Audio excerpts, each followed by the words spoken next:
life, death, healing. These are common attributes to video games. When a character dies, they can simply respawn, or you can reload a save.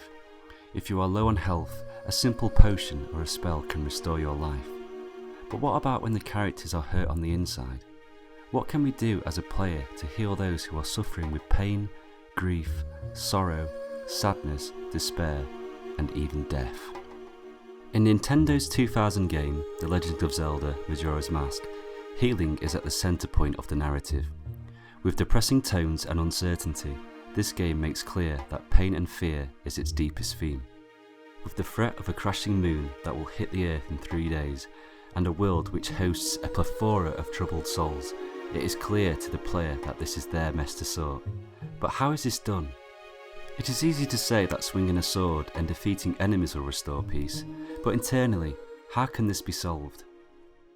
The Song of Healing, the main subject of this essay, is a musical composition created by game composer Koji Kondo that serves as the emotional and narrative conduit in the game.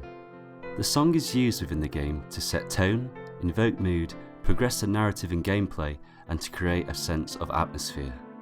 Through kinetic player interaction with the use of the game controller, the player serves as the composer and the healer of the troubled souls within the game world.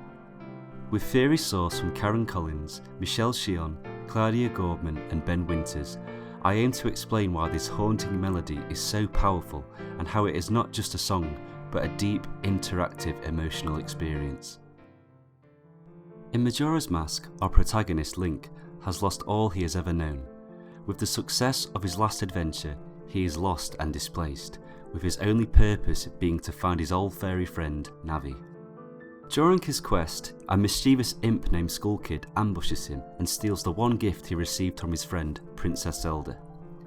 This gift, the Ocarina of Time, which our hero eventually gets back, is a magical musical instrument, which Link uses throughout his quest to achieve his goals and for us the player to move the narrative forward. Notably, the Zelda series has always included playable instruments, such as the ocarina, a harp and a composer's baton, which all include narrative properties. Majora's Mask is a game rife with symbolism. With the moon above leering above the beings of this land, they must grapple with their own personal struggles, each embodying various aspects of human emotion and experience. The Song of Healing emerges as a potent symbol representing safety and catharsis amid turmoil. As Link encounters tormented souls throughout his journey, the song serves as a conduit for their redemption and release from lingering regrets. Each encounter where the Song of Healing is used embodies a feeling of the larger themes prevalent in the game. Link's interactions with these characters, underscored by the song's haunting melody, symbolise a deeper emotional connection and the need for empathy in healing others' pain. The masks obtained after playing the song act as a tangible representation of these encounters, encapsulating the essence of each soul's journey and providing Link with the ability to channel their experiences, much like death masks in real-life cultures. Karen Collins, a notable scholar in game sound, talks about how game sound can be used as a narrative tool to transcend the realm of just a musical score. In the case of Majora's Mask, we cannot progress with the plot if we do not play the Song of Healing, further emphasising that the music is not just some notes that float around in the game world, but they serve a purpose with narrative meaning. The Song of Healing, if not played, will render us stuck and will not allow us to progress. We cannot see the segments of emotional resonance if we do not play this song. Additionally, the way we play this song is through kinetic player interaction, which Collins also touches upon. She notes, at its simplest level, a joystick or controller could be argued to be kinetically interactive in the sense that a player can, for instance, play an ocarina by selecting notes through pushing buttons on a controller.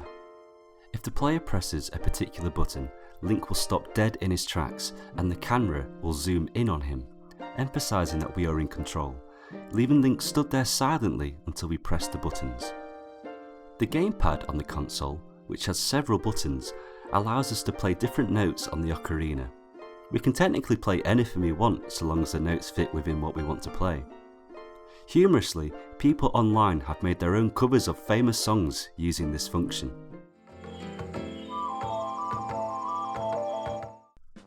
Diegetic and non-diegetic are terms which split into two meanings. Diegetic being sound which is heard and played by the characters in game, and non-diegetic being sound which does not exist within the game world, a sound we can hear but our game characters can't. Throughout the game, there are just a handful of moments where we use the Song of Healing. However, when it is used, it creates a deep emotional reaction with the in-game characters, where it then transcends its diegetic role and takes on non-diegetic properties as it affects us, the player. However, Ben Winters, another film sound theorist, notes in an article segment of his titled The Non-Diegetic Fallacy that the emotional impact is not simply confined by diegetic or non-diegetic elements, but that they emerge from the synthesis of both within the listener's experience. Regarding the Song of Healing, this already makes things complicated, as the song cannot be labelled into just two sections. Even though the song is heard diegetically, coming from the ocarina, the emotional feeling transcends the boundaries of diegetic or non-diegetic beyond the in-game origin. In the game, characters need their souls healing. They have died filled with regret and cannot move on. The Goron Darmani, a tribe chief who went to deal with an incident in his village, dies tragically whilst doing so, not completing his personal goal of helping his people. The Zora Mikau tried to infiltrate a fortress to rescue his girlfriend's children, also fails his mission. These two tragic characters indirectly allude to Link and the player that they need to be healed, which then reminds the player to play the ocarina. Additionally here, the game uses sound effects to confirm that pulling out the ocarina in these moments is what the game expects of you, as it plays this little jingle. After playing the Song of Healing, a cutscene is triggered. In these cutscenes, a non-diegetic orchestral rendition of the Song of Healing plays. Whether this is heard by the in-game characters though, is ambiguous. However, it is incredibly sombre and forlorn. This paired with the visuals of the cutscene all merge together to create what film sound theorist Michel Chion calls added value. In his book, Audiovision, Chion notes that by added value, I mean the expressive and informative value with which a sound enriches a given image so as to create the definite impression. This also paired with his opinion on empathetic music, which I will touch on shortly, makes the cutscenes a much more emotionally profound experience. One could argue that these two things could stand fine on their own, but in the context of the game and what we know through the narrative and our experience, it touches us severely, leaving an impact. Further expanding on this, the Song of Healing is a recurring leitmotif in the game, as it is used in all these pivotal cutscenes. A leitmotif can be described as a short, recurring musical sequence, and this fits the Song of Healing to a T. The song functions as a leitmotif as it connects the emotional depth of specific moments and characters. As we the player encounter these recurring situations in the game world, the song resurfaces and subconsciously evokes emotional responses linked to the past experiences we have seen and heard before. Claudia Gordman, another film sound theorist, notes that the music must be appropriate for the scene it is used in. She notes that the point is rather to provide a musical parallel to the action, to reinforce the mood or tempo. This resonates again with what Chion notes about empathetic music, saying that empathetic music appears in harmony with the tone of the scene, and it may only be produced for the situation on screen to which it has added value. With these 2 points supporting one another, it is clear to me that the Song of Healing, when used within these cutscenes, is purposely acting as a support network both to the visuals, but also acting as a leitmotif to audibly signify to the player the emotional gravity of the situation, which in turn reinforces emotional connections between the player, the in-game characters, and the overarching narrative. Gordman's perspective also highlights how this can further strengthen emotional ties and narrative understanding, giving a sense of urgency to the player, moving them to progress and want to seek out these moments. In all games, there is an end goal, a thing you are working towards to complete the game and feel satisfied. In Majora's Mask, as stated previously, we cannot move on with the plot if we do not play the Song of Healing. The game follows a strict 3-day cycle, a first and last for the Zelda franchise. This game system was heavily inspired by the development of Majora's Mask, which had the unfortunate goal of having to be done within 15 months. Game director Eiji Aonuma remarked how difficult it was to get the game out in 1 year, adding this was one of the only times that he had to pull an all-nighter to get something done.